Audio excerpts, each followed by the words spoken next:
Olá, boa noite. Está no ar o Show Business, o mais tradicional talk show de negócios da TV brasileira. E no programa de hoje, uma edição focada no setor imobiliário. Vamos receber Bruno Patriani, CEO da companhia que leva o seu sobrenome e que, entre várias novidades, anuncia o investimento na compra de robôs humanoides para auxiliar as obras. Vamos receber também Luciano Amaral, CEO da Banks, uma incorporadora que toca o maior complexo imobiliário da América Latina. Eu sou Bruno Meyer e seja muito bem-vindo ao Show Business que começa em instantes.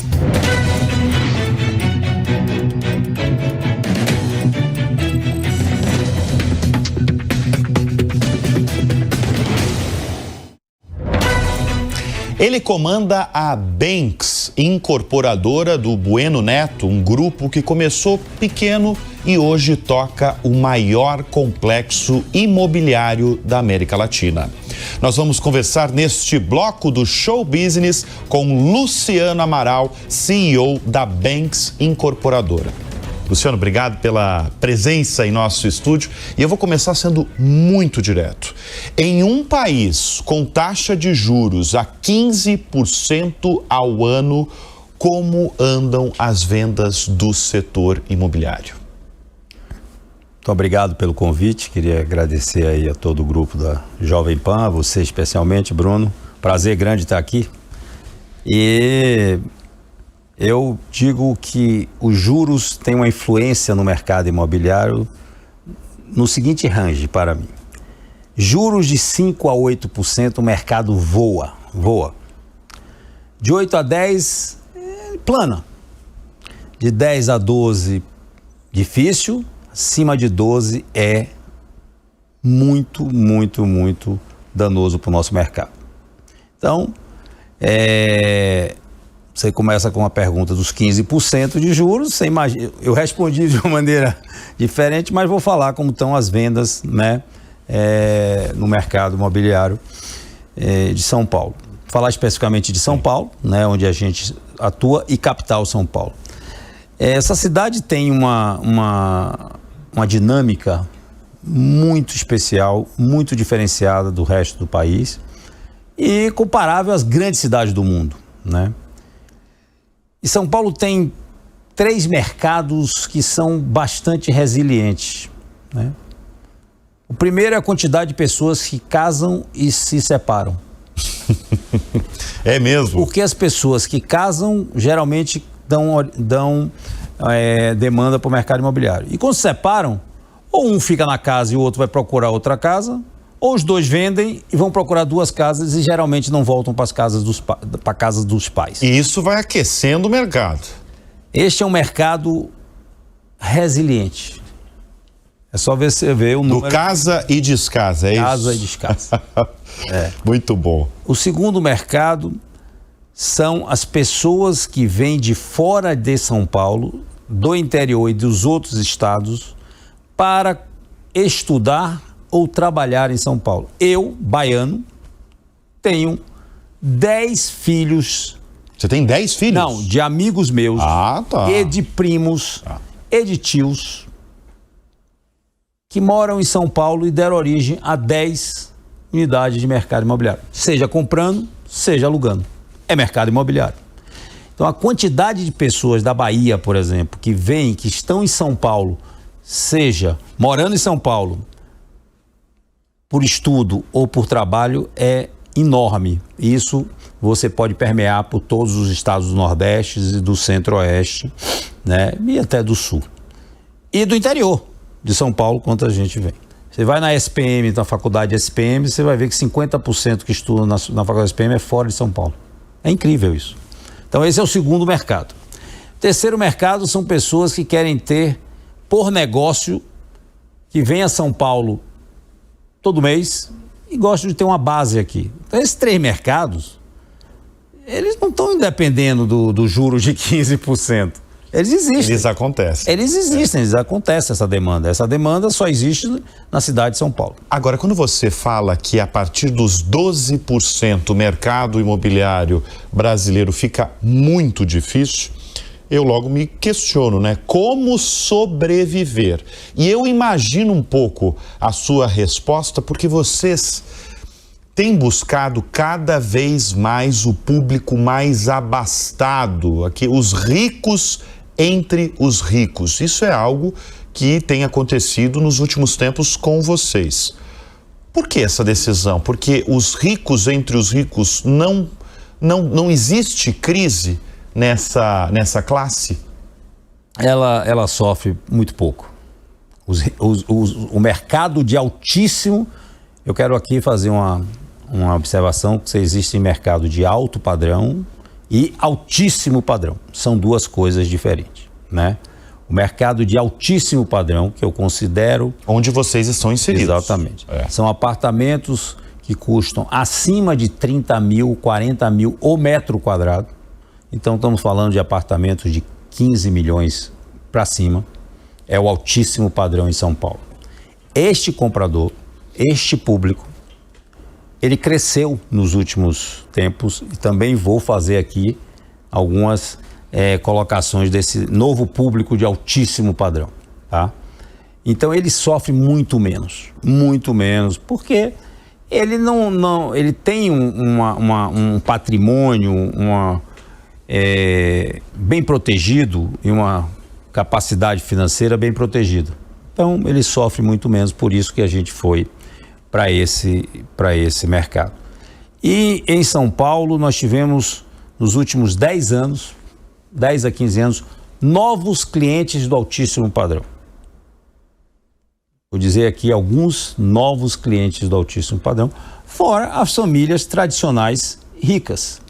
Mas essas famílias que são ricas há 20, 30, 40 anos, 50 anos, grandes grupos, Votorantim, Gerdau e outros, as famílias vão crescendo. Eram 3, na segunda geração viraram 6, na terceira viraram 12 e na quarta 24. Todas essas pessoas são riquíssimas, mas não são 3, você precisa dar moradia aos 24. Então, esse é o primeiro. Nós temos grupos aí no mercado industrial e financeiro, setor, que já está na 4ª geração, gente. 4ª geração. Haja apartamento de altíssimo padrão. Primeiro. Hein? Segundo, muitas empresas de mercado financeiro, setor financeiro.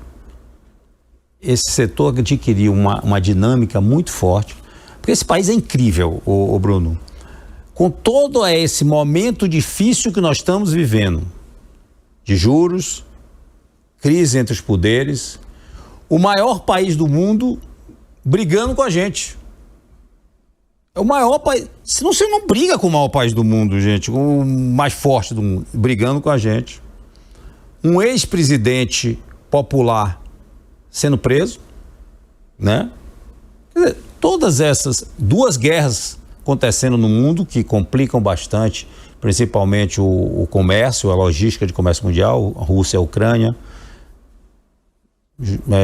Palestina, enfim, Israel. E nós ainda vamos crescer. Que incrível isso, né? Eu ontem falava num outro evento, né, dessa capacidade que o Brasil tem. Nós estamos entre as 10 maiores economias do mundo e as 10 maiores populações do mundo. E somos um país super receptivo. Luciano, você falou de valor. A nossa audiência gosta de ouvir valor também. Qual que é o apartamento mais caro do Brasil? Essa é uma pergunta de $1 milhão.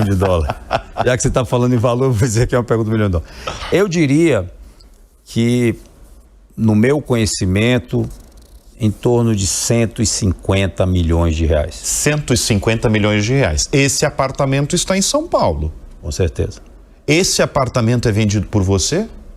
Nós temos um apartamento, uma cobertura de um dos prédios, que já foi vendido, mas o cliente pede na revenda 150 milhões. 150 bilhões de reais. Para mim é uma novidade isso que você está falando, porque eu tinha uma informação que você tinha um apartamento de 140 milhões de reais em São Paulo. A faixa de preço dos seus apartamentos que você comanda vai do quê? Vai de... Os altíssimo padrão, eles começam com 20, 24 milhões de reais e vão até 120, 140 milhões de reais. Essa faixa dos 100 milhões de reais, 100, 120, 140, 150 milhões de reais, quem é o comprador? Você está falando das famílias tradicionais brasileiras, das grandes companhias, mas assim, tirando essas famílias tradicionais. Mercado financeiro.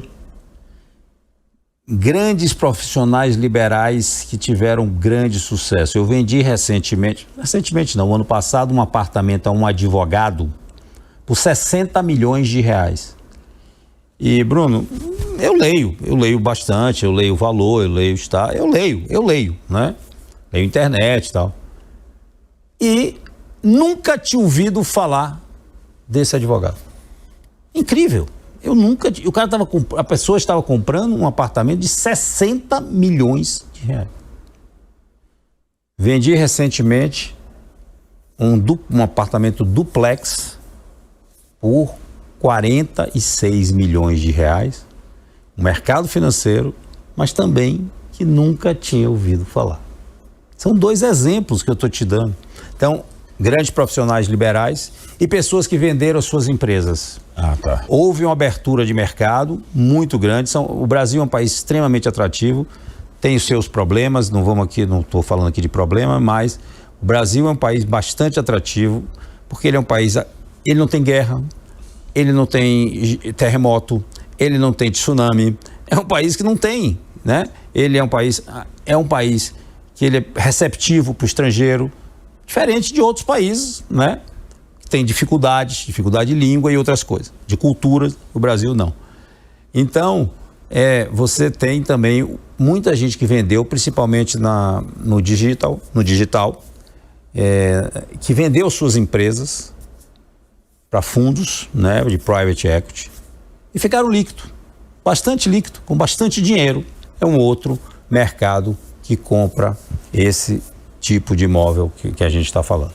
Deixa eu chamar a atenção da Banks, porque vocês são os responsáveis pelo Parque Global. Parque Global simplesmente é um mega empreendimento imobiliário de São Paulo. A gente está com uma audiência nacional, então muita gente não sabe o que é o Parque Global. Eu queria que você explicasse para a nossa audiência o que foi essa ideia de vocês de construir não um prédio ou 2 ou 3 prédios, mas um ecossistema ali que você tem um hospital de ponta, você tem um shopping, você tem e tudo ali no meio do bairro do Morumbi, né? Bairro do Morumbi. Da onde veio essa ideia, Luciano Amaral? O empreendedor, empresário, ele tem que sonhar grande, né? Diziam alguns empresários que sonhar grande dá o mesmo trabalho de sonhar pequeno, então sonhe grande. Então o Parque Global é fruto de um grande sonho de um empresário, da Alberto Boneto, meu sócio, que comprou esse terreno em 2003, né? E aí foram vários passos, vários obstáculos até chegar ao que nós temos hoje. Eu costumo dizer que existem 3 projetos disruptivos no mercado de São Paulo nos últimos 40 anos. Essa palavra é uma palavra que está na moda, eu não gosto de usar, mas vou usar, tá? Porque disruptivo é aquele projeto onde jamais se pensou em fazer o que se fez. Existem grandes projetos em São Paulo. Grandes. Jardim das Perdizes, Vilagem do Panambi, Parque da Cidade, Place de Vosges. Grandes. Parque Alto de Pinheiro. Disruptivo existem 3 nos últimos 40 anos. Cidade Jardim, um morro, se coloca um shopping sem ar-condicionado, num país tropical. Vai dar errado. Sim. Vai dar errado. Shopping é lugar de conforto. Num país tropical, você colocar um shopping... E foi o oposto. Com as maiores grifes. E se coloca 9 torres residenciais com 321 apartamentos, conjunto habitacional. Ninguém vai querer morar. E foi o oposto. Cidade Matarazzo. Não, mas só nesse caso, deixa eu observar esse caso. Por que você acha que deu certo, sendo que todos os conceitos que você está falando era para ter dado muito errado? E ainda com o Rio ainda ali na frente, né? O Rio Pinheiros ali na frente. É fácil falar depois, né? Já tá pronto, né? Eu acho que a estratégia de fazer o shopping, primeiro, um shopping super inovador, né? Trazer grifes que não existiam em São Paulo, ou que tinham uma loja no máximo, muitas grifes internacionais, né? É um conceito muito inovador. O menor apartamento desse 321 tinha 240 metros com 2 suítes. Um apartamento de 300 metros tinha 3 suítes. Então, naquela época, o apartamento de 240 eram 4 suítes. Ele foi lá e fez de 2 suítes. O de 300 metros era de 4 suítes. Ele foi lá e fez 3 suítes. Então, é todo um conceito inovador que deu certo. Tá? Shopping é um sucesso.